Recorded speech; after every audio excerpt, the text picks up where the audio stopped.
Class 8 के students, आज हम हिस्ट्री में चैप्टर नंबर 3 पढ़ाने जा रहे हैं। इस चैप्टर का नाम है कॉलोनियल अग्रेरियन पॉलिसीज। कॉलोनियल मतलब आप तो पहले ही जानते हैं।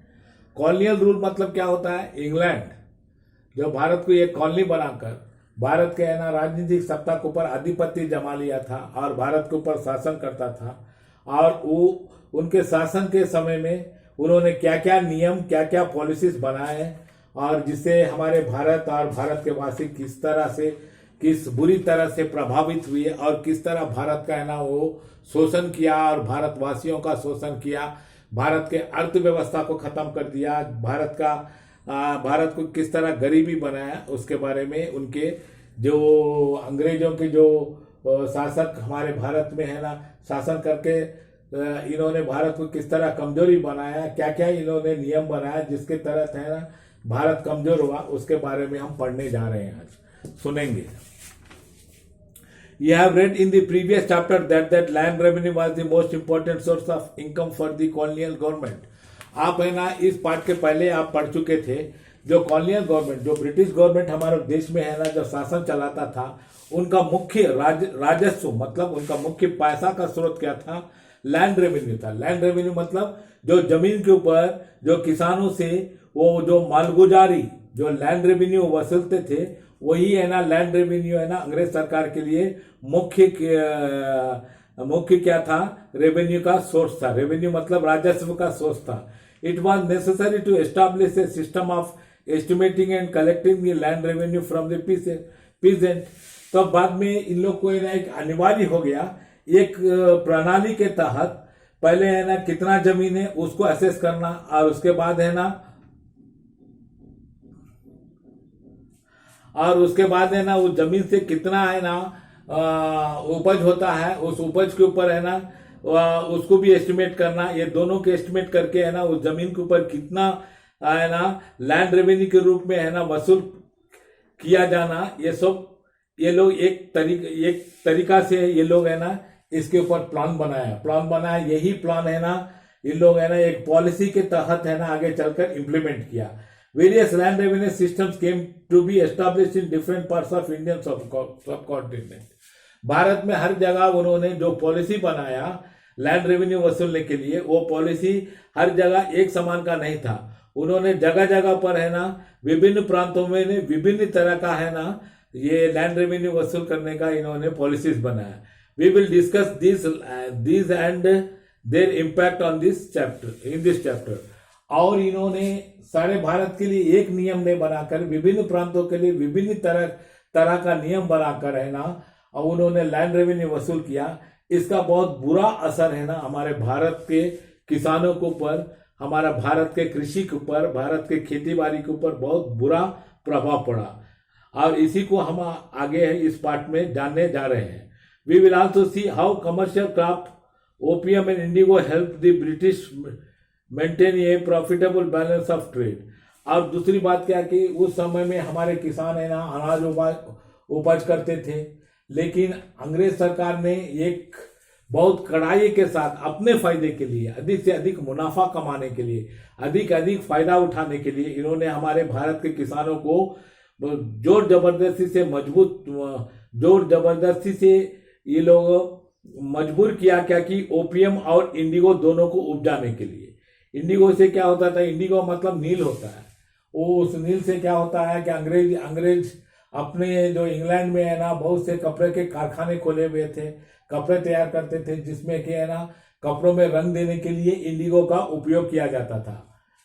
तो ये लोग क्या करते थे, हमारे भारत के किसान को है ना जबरदस्ती करके मजबूर करके कानून के तहत उनको है ना ये इंडिगो और ओपियम उपजाने के लिए मजबूर करते थे। और उपजाने के बाद बहुत कम कीमत देकर ये दोनों चीज है ना किसानों से खरीदा जाता था और बाद में जाकर इसी को इंग्लैंड में जाकर उपयोग करके है ना इंग्लैंड में उस कपड़ों में उसों में उपयोग करके फिर वही चीज हमारे भारत में लाके दुगुने कीमत पर बेचकर दुगुना मुनाफा ये लोग कमाया करते थे।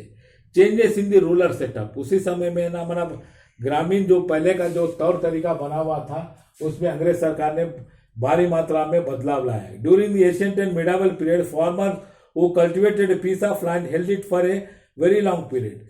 और जो प्राचीन और मध्यकाल में जो शासक हमारे भारत में आए हुए थे, जो जो शासक हमारे देश को है ना, देश पर शासन किए थे, वो जो नियम बनाए थे, ये नियम एक लंबे समय तक चला। They use to pay the portion of the produce as a tax, in return they right to hold and cultivate the piece of land is remain intact.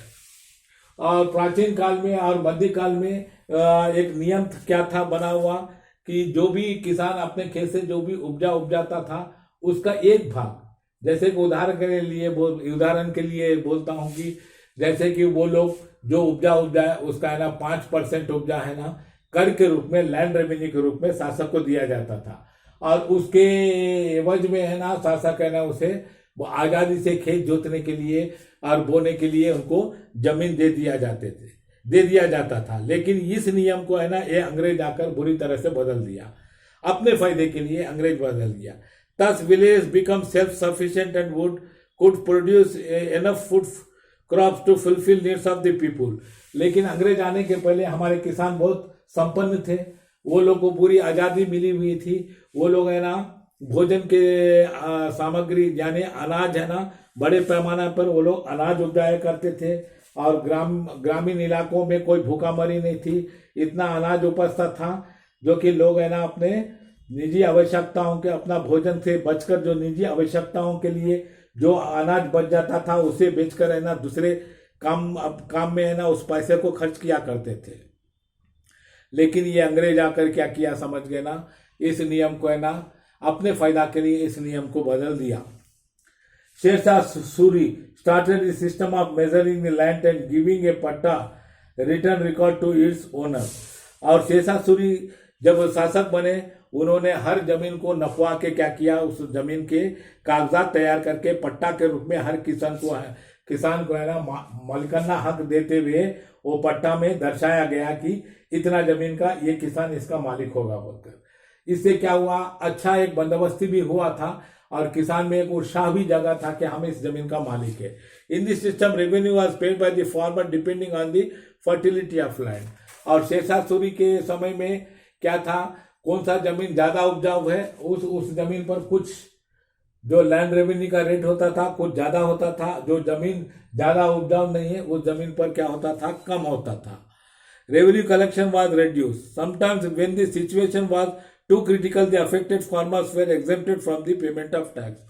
कभी काल है ना सूखा पड़ जाता था या बाढ़ आ जाता था, उस समय में ना राजा है ना किसानों से ना कोई मालगुजारी के रूप में, लैंड रेवेन्यू के रूप में ना किसी प्रकार का कर नहीं लेते थे, कर्ज को पूरी तरह से माफ कर देते थे। When the EEIF got the दीवानी,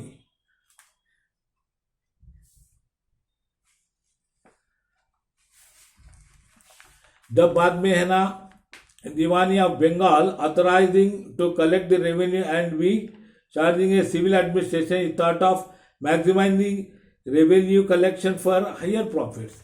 बाद में ईस्ट इंडिया कंपनी सबसे पहले है ना बंगाल को अपना कब्जा किया, और उस समय में इस ईस्ट इंडिया कंपनी को अथॉरिटी दिया गया कि आप है ना राजस्व है ना लैंड रेवेन्यू के रूप में आप वसूलिए। उस समय में ये अपने फायदा के लिए क्या किए समझ गए ना, उस समय का जो नियम था लैंड रेवेन्यू पे करने का, सारे नियम में बदलाव लेते हुए आए।